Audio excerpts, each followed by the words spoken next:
இன்னைக்கு நம்ம பார்க்க போறது ரொம்ப அருமையான பதிவு. எல்லாத்துக்கும் தேவையான பதிவு நண்பர்களே. முழுமையா பாருங்க. உங்க நண்பர்களோட பகிர்ந்துக்குங்க. அனைவருமே பலனடையட்டும்.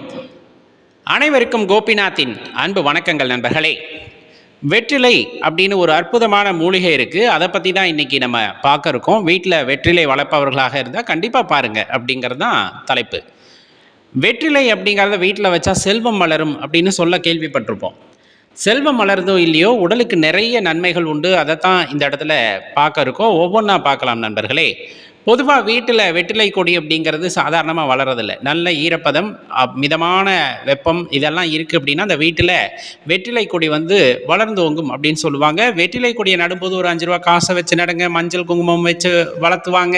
இப்படி நிறைய சொல்லுவாங்க. லக்ஷ்மி கடாட்சம் உடையது வெற்றிலை அப்படிங்கிறது. அது இருக்கிற இடத்துல வீட்டில் செல்வம் வந்துட்டு நிலை கொண்டு இருக்கும் இப்படின்னு நிறைய சொல்லப்படும். கண்டிப்பாக உண்மைதாங்க. ஏன் அப்படிங்கிறதையும் நம்ம இந்த பதிவில் தெரிஞ்சுக்கலாம். பொதுவாக வெற்றிலைக்கு வந்துட்டு ஜீரண சக்தியை அதிகப்படுத்தக்கூடிய ஆற்றல் உண்டு அப்படிங்கிறது நமக்கு தெரியும். நம்மளோட தமிழர் மரபில் பல நூறு ஆண்டுகளாக இந்த வெற்றிலையோட பயன்பாடு இருந்து கொண்டு வருவது அனைவரும் அறிந்த ஒன்றே. இன்றைய காலகட்டத்திற்கு ஏற்ப அதில் நிறைய பொருட்களை கலந்து நம்ம வந்துட்டு எடுத்துக்கிறோம். அப்படி எடுத்துப்பதை தவிர்த்து கொள்ளலாம். வெற்றிலையை பல வகையில் பயன்படுத்தும் போது உடலுக்கு ஆரோக்கியத்தை வழங்க வல்லது வெற்றிலை அப்படிங்கிறத தெரிஞ்சுக்கோங்க. அதுக்கு முன்னாடி ரொம்ப முக்கியமான விஷயம் அப்படிங்கும்போது, வெற்றிலையை எடுத்துக்கொள்ளும் போது நம்ம உணர்வு மண்டலம், நரம்பு மண்டலம் இருக்கு இல்லையா, அது வந்துட்டு ரொம்ப ஆக்டிவ் ஆகும் அப்படின்னு சொல்லுவாங்க. ரொம்ப சுறுசுறுப்பாக வந்துட்டு வேலை செய்வதற்கு இந்த வெற்றிலை உதவும் அப்படின்னு சொல்லப்படும். பொதுவாக நம்ம சாப்பிட்டதுக்கு அப்புறம் தான் வெற்றிலையை சாப்பிடுவோம் இல்லையா. ஆனால் வெற்றிலையை எப்படியெல்லாம் எடுத்துக்கலாம் அப்படின்னு பார்த்தோம்னா, வெறும் வெற்றிலையை மட்டும் எடுத்துக்கலாம். காம்பை நீக்கிட்டு சாப்பிடுவாங்க, காம்பு நுனியை நீக்கிட்டு சாப்பிடுவாங்க. இன்னும் சொல்ல போனால் இந்த வெற்றிலையை வந்து சின்ன சின்னதாக பிச்சு நல்லா நசுக்கிட்டு தண்ணியில் ஊற வச்சு காலையில் நீங்கள் டீ குடிக்கிறதுக்கு பதிலாக அந்த தண்ணீரை நல்லா சுட வச்சு வடிகட்டி குடிக்கிறோம். அப்படிங்கும் போது அதில் இருக்கக்கூடிய மருத்துவ குணம் உடலுக்கு அப்படியே போகும். கால்சியம் சத்து கிடைக்கும். நிறைய தாது உப்புகள் அதில் இருக்கு. அது எல்லாமே உடலுக்கு பயன்பாடாக அமையும் அப்படிங்கிறத தெரிஞ்சுக்கணும். அதி அற்புதமானது. உடலில் உணர்வாற்றல்களை அதிகப்படுத்தக்கூடிய தன்மை வாய்ந்தது அப்படின்னு சொல்லுவோம். நம்ம நிறைய சுவாமிகளுக்கு வந்துட்டு இந்த வெற்றிலை மாலை அப்படிங்கிறத சாத்துவாங்க, பார்த்துருப்பீங்க. இந்த வெற்றிலை மாலை சாற்றினால் வந்துட்டு அவங்களுக்கு வெற்றி உண்டாகும் அப்படின்னு சொல்ல கேள்விப்பட்டிருப்போம் இல்லையா. ஆஞ்சநேயருக்கு குறிப்பாக வெற்றிலை மாலை போட சொல்லுவாங்க. அம்பிகைக்கு அல்லது எந்த பூஜையிலையும் பார்த்தீங்கன்னா வெற்றிலை பாக்கு இல்லாமல் எந்த பூஜையுமே நிரக்காது அப்படின்னு சொல்லுவாங்க. இது எல்லாம் சுவாமிகளுக்கு படைப்பதற்கா அப்படின்னு கேட்டால் அதில் நமது முன்னோர்கள் என்ன பண்ணாங்கன்னா, இப்போ பூஜையில் வைக்கிறோம் இல்லையா, எல்லா பொருட்களுக்கும் ஆற்றல் உண்டு. அது எல்லாம் மருத்துவ குணம் வாய்ந்தது. அதை எடுத்துக்கொள்ளுங்கள்னு சொல்றதுக்கு தான் பூஜையில் அந்த பொருட்களை எல்லாம் வைத்தார்கள். வெற்றிலை என்பது வெற்றியின் அடையாளமாக கருதப்படும்.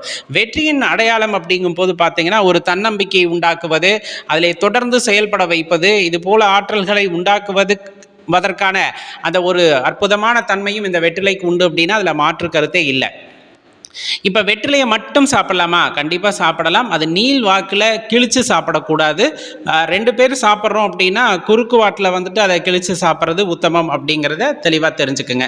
இதில் சுண்ணாம்பு, பாக்கு இதெல்லாம் கலந்து சாப்பிடலாமா அப்படின்னா அது அவரவர் விருப்பம். இருந்தாலும் ஒரே விஷயம் என்னன்னா, வெற்றிலைக்கு மட்டுமே மகத்துவம் உண்டு அப்படிங்கிறது அறிவியல் பூர்வமாகவும் சில இடங்களில் நிரூபணம் ஆகியிருக்கு. அதில் பார்த்தீங்கன்னா சில பயன்பாட்டுகளில் ஒன்று அப்படின்னம்னா, குடலில் ஏற்படுகின்ற சில பிரச்சனைகளை போக்குவது, உடலில் இருக்கின்ற நச்சுத்தன்மைகளை போக்கக்கூடிய ஆற்றல் உடையது, அதே போல சில வகை புற்றுநோய்களை எதிர்க்கக்கூடிய தன்மை உடையது. இந்த மாதிரி நிறைய விஷயங்களை சொல்லிக்கிட்டே போவாங்க. மலமிளக்கியாக செயற்படும். அதே போல அந்த நரம்பு மண்டலத்தை வந்து துரிதப்படுத்தும், உணர்வு ஆற்றலை அதிகப்படுத்தும். உணர்வு ஆற்றல் அப்படிங்கிறது என்ன அப்படின்னா, நம்ம சுற்றி இருக்க ஆறா இருக்கு இல்லையா, அது வந்துட்டு மேம்படுத்தக்கூடிய தன்மை இந்த வெற்றிலைக்கு உண்டு அப்படிங்கிறத சொல்லுவாங்க. இன்னும் பல சிறப்புகள் இந்த வெற்றிலைக்கு உண்டு. இது மருத்துவ குணம் வாய்ந்தது அப்படிங்கிறது நமக்கு தெரியும். இதனால தான் நம்ம முன்னோர்கள் என்ன பண்ணாங்க அப்படின்னா, அதை பூஜையில் இடம்பெற வச்சாங்க. சாமிக்கு முன்னாடி வச்சு பூஜை பண்ணுங்க, அதுக்கப்புறமா அதை எடுத்து சாப்பிடலாம் அப்படிங்கிற மாதிரி. அப்போ பூஜையில் வைக்கிற எல்லா பொருட்களும் பூஜையில் நீங்கள் எந்த பொருட்கள் வச்சாலும் அதை மூலிகையாக நாம் வைத்திருக்கின்றோம் அப்படின்னா கண்டிப்பாக அது உடலுக்கு நல்லது அப்படிங்கிறத முன்னோர்கள் நமக்கு எடுத்து சொல்வதற்காக தான் இந்த பூஜையிலே இந்த மூலிகை இருக்க வேண்டும் என்ற வரைமுறையை வரையறுத்திருக்கிறார்கள். அது தெரியாமல் நம்ம என்ன பண்ணுறோம்னா, அது சாமிக்கு மட்டுமே உடையது அப்படிங்கிற மாதிரி போயிடுறோம். இல்லை அதை மறுவ செய்து வேறு வகைகளில் அதை எடுத்துக்கொள்கிறோம். வெற்றிலையை பொறுத்தளவு அப்படியே உட்கொள்ளலாம், தவறு இல்லை.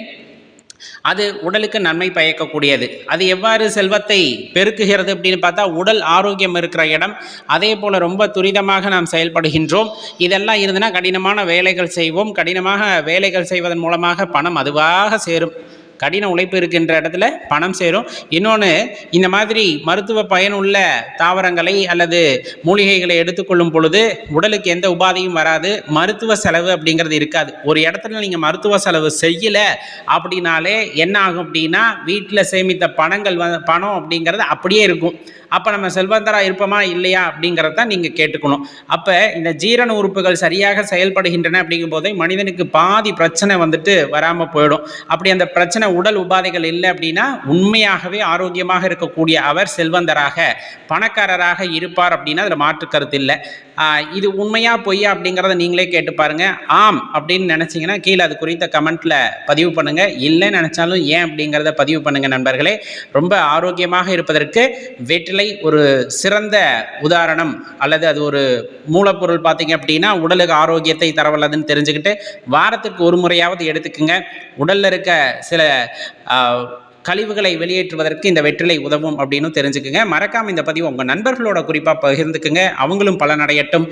நன்றி, வணக்கம்.